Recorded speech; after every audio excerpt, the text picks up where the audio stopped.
Attitudes इसमें help करते हैं। कैसे हेल्प करते हैं? पहला फायदा, ये आपको अवांछित सूचनाओं से बचाते हैं। जैसे मैं आपको एग्जांपल दे रहा था, अवांछित सूचनाओं से बचाओ। ये जो दिमाग नाम की चीज है ना, इसमें धुआं निकल जाएगा अगर आपने इसको ठीक से इस्तेमाल नहीं किया तो।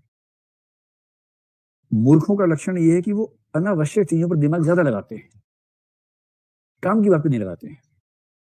जैसे कई लोग आपको देखेंगे जिनको 300 फोन नंबर याद है, उनसे आप पूछो कि इसका फोन नंबर क्या, मैं बताता ना, देख के वाह यार बड़ी जबरदस्त मेमोरी है, वो इसी में खुश है। जिस जमाने में सारे फोन नंबर सेव हो जाते हैं, उस जमाने में फोन नंबर याद करना अपनी मेमोरी पावर का बेजा इस्तेमाल है, गैर जरूरी इस्तेमाल है। जितनी बाइट्स खराब की हैं अपने फोन नंबर याद करने में, उतनी बाइट्स में कुछ काम की बात याद कर लेते हैं। क्यों फोन नंबर याद किया? 2-4 फोन नंबर समझ में आते हैं, इमरजेंसी में याद होने चाहिए। संकट हो गया, फोन गुम हो गया, नंबर याद नहीं है, 2-4-5 नंबर समझ में आते हैं कि याद होने चाहिए, जो जरूरी नंबर है। और आपको हर किसी का नंबर, अखबार वाले का नंबर भी याद है, रिक्शा वाले भी 6 नंबर याद, रिक्शा वाला 1, रिक्शा वाला 2, रिक्शा वाला 3, सबके नंबर याद कर रखे हैं। तब तो ये हद है ना भाई। इसका मतलब अनावश्यक सूचनाओं से आपका लगाव है, बहुत ज्यादा बेकार की बातों में लगाव है। अब एक सिंपल एग्जांपल अभी का देखिए। जैसे मैं सामने आप सबको देख रहा हूँ, 500 लोग बैठे हैं लगभग, सबका चेहरा अलग, सबका स्टाइल अलग, सबके कपड़ों का रंग अलग, सबकी गर्दन किस कोण पे घूमी है वो अलग अलग है, ठीक है। तो अब मेरी स्थिति क्या है? जो सार्थ एक दार्शनिक है उसने इसका बड़ा अच्छा वर्णन किया है, मतलब वक्ता की स्थिति क्या होती है उसके बारे में। अब मैं जिस तरह से आपको पढ़ा रहा हूँ या कोई भी पढ़ाएगा, आप सबको हमेशा ये लगेगा कि आपको ही देखा जा रहा है ना। ये लगना वक्ता की सफलता है। जबकि सच बात है कि वो आप में से किसी को नहीं देख रहा होता, एक को भी नहीं देख रहा।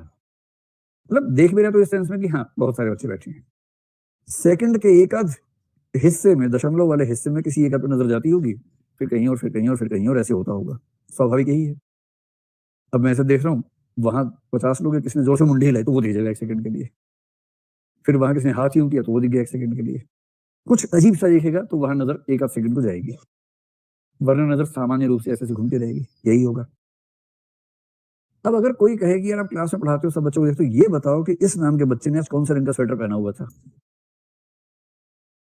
और आप कहे कि वो आगे से 5वीं रो में बाईं तरफ 3 नंबर बैठा हुआ था, आप कहेंगे यार मुझे क्यों पता होना चाहिए? ये तो कहेंगे क्यों पता होना चाहिए। कई लोगों की रुचि इसी में होती है, और इस मामले में बड़ा आश्चर्य है। मतलब जेंडर सेंसिटिव में बहुत ज्यादा हूं, लेकिन मैंने ऐसे पाया है कि शादियों में मैंने देखा है, महिलाओं की भाषा में अक्सर ये होता है कि ये वही साड़ी है जो 2 साल पहले तुमने पहनी थी। ऐसी बातें मैंने सुनी है। मुझे नहीं पता कि ये मैं सही बात कह रहा हूँ कि गलत बात कह रहा हूँ, पर मैंने सुना है ऐसा। और मैंने महसूस किया कि पुरुषों को इस बात का पता ही नहीं होता कि पिछली कितनी शादियों से एक ही कमीज पहने काम चला रहे हो, तो फर्क ही नहीं पड़ता, क्योंकि उनके लिए ये सूचना अनावश्यक सूचना है।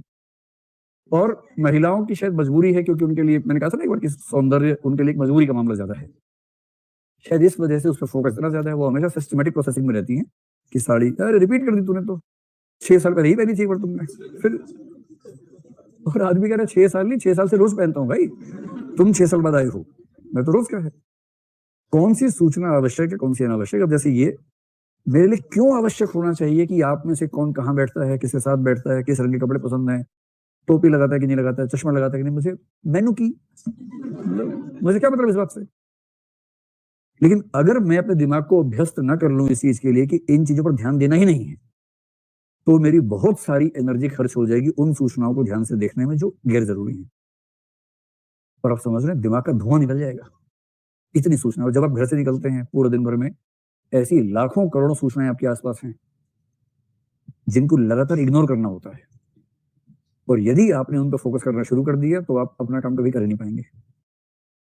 इग्नोरेंस इज ब्लिस जब कहते हैं ना, उसका एक बड़ा पक्ष ये भी होता है कि लाखों सूचनाएं आपके आसपास हैं, उनमें से काम की 2-4 हैं आपके लिए, बाकियों को इग्नोर करना भी आना चाहिए।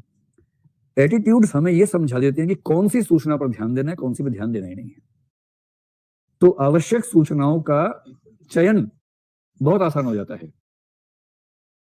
जैसे किसी का एटीट्यूड है कि भाई एनिमल्स के प्रति करुणा का भाव है उसके मन में, अब वो चल रहा है, हजारों सूचनाएं ध्यान नहीं दे रहा, जैसे एक एनिमल कहीं दिखा उसको खटक से वहां ध्यान जाएगा, वहां पूरा ध्यान से देखेगा, सिस्टमेटिक प्रोसेसिंग में आ जाएगा, और बाकी हर चीज को ह्यूरिस्टिक प्रोसेसिंग में इग्नोर करते हुए चलता जा रहा है, चलता जा रहा है। इससे बचाव होता है ऊर्जा का, समय का, और दिमाग से क्या नहीं निकलता, धुआं नहीं निकलता है, वरना दिमाग फट जाएगा किसी, इतनी वैसे रहती है। दूसरा एटीट्यूड जो करते हैं हमारी क्लैरिटी ऑफ अंडरस्टैंडिंग। मैंने आपसे पहले ही कहा कि मूर्ख होने में फायदा बहुत है, क्योंकि मूर्खों को कंफ्यूजन कभी नहीं होता है। जो जितना बड़ा मूर्ख उतना बड़ा क्लियर हर चीज में। तो मूर्खता और स्पष्टता में बड़ा गहरा संबंध है।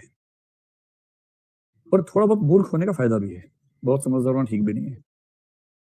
आपको हर चीज में कंफ्यूजन हो तो जिएंगे कैसे भाई? थोड़ी क्लैरिटी होनी चाहिए। जैसे राष्ट्र का मामला है, आपने खर्च का राष्ट्र के बारे में कोई बात नहीं होगी, राष्ट्र प्रेम से बड़ा कोई मूल्य नहीं है, बस खत्म। क्लैरिटी है ना भाई? सारी बात ठीक है, हिंदुस्तान पाकिस्तान सब ठीक है, किंतु हिंदू हिंदू होता है, बस। ये जो क्लैरिटी है इसका अपना सुख है। तो जिस जिस बिंदु पर आपकी एटीट्यूड स्पष्ट है उस बिंदु पर आपकी क्लैरिटी है, आपको तथ्य विचार बहुत प्रभावित नहीं करते, और ये फायदा आपको सामान्य जीवन में आपका कॉग्निशन का एस्पेक्ट थोड़ा सा सेफ रहता है, सुटेबल रहता है। अंतिम बात है shortcuts. Shortcuts for decision making, निर्णय की प्रक्रिया में आसानी या छोटे रास्ते, डिसीजन मेकिंग। ये बेसिकली क्या लिखा हुआ है? ये वाला, ये लिखा हुआ है सिंधु घाटी की लिपि में, अंडरस्टैंडिंग,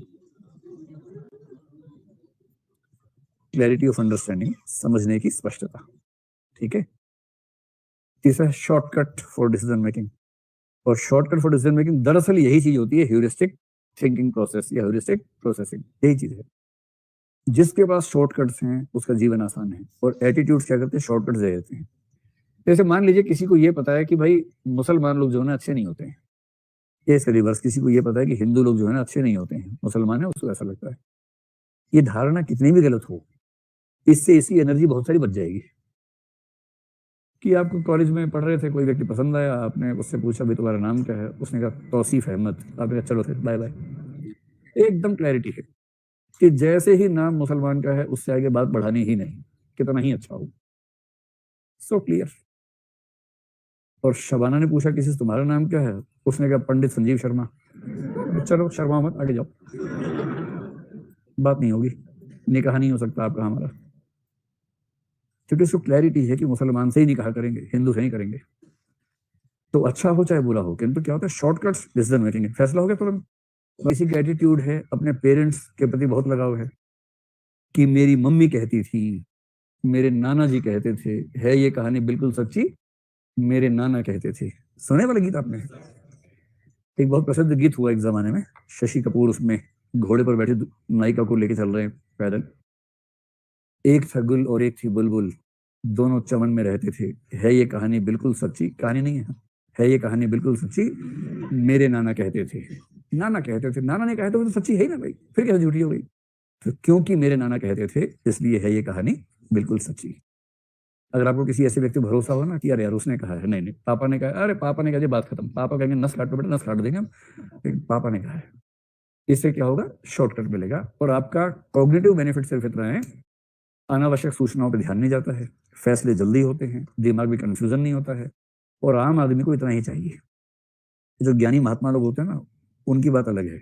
आम आदमी को इतना ही चाहिए कि दिमाग में कंफ्यूजन ना हो, सीधे सीधे बातें पता हो। भगवान जी हैं, बात खत्म। हाँ है भगवान जी। कौन भगवान जी? हनुमान जी भगवान जी। हाँ ठीक है, फाइनल है, हनुमान जी भगवान जी है। उनसे ये नहीं पूछना कि फिर राम जी क्या है, अरे यार इतना मत पूछो, राम जी भी भगवान जी हैं। अच्छा फिर दोनों में संबंध क्या? दो भगवान हो गए तो? अरे यार छोड़ो ना ये सब बात, ये भगवान लोग वापस से देख लेंगे। हमारा काम इतना ही है कि मंगलवार हमें तो सिर्फ इतना पता है, सोमवार शिव जी का क्यों है, भगवान के 7 दिन का नहीं होते? अरे यार दिमाग मत लगाओ। शिव जी का सोमवार होता है, शास्त्रों में कहा है, बात खत्म। लिखा है ना गीता में? नहीं लिखा है? अरे लिखा है, बात खत्म करो यार। कब से सुन रहा हूँ गीता में लिखा है, पढ़ी थोड़ा ना गीता मैंने, लिखा है गीता में बस। ये है शॉर्टकट्स, इनसे जिंदगी हो जाती है बहुत खूबसूरत, बहुत आसान। इसको एंजॉय कीजिए, जिसको बोलते हैं आपकी भाषा में चिल मारो यार। चिल मारने का काम सबसे पहले कौन करता है? एटीट्यूड, संज्ञानात्मक फंक्शन।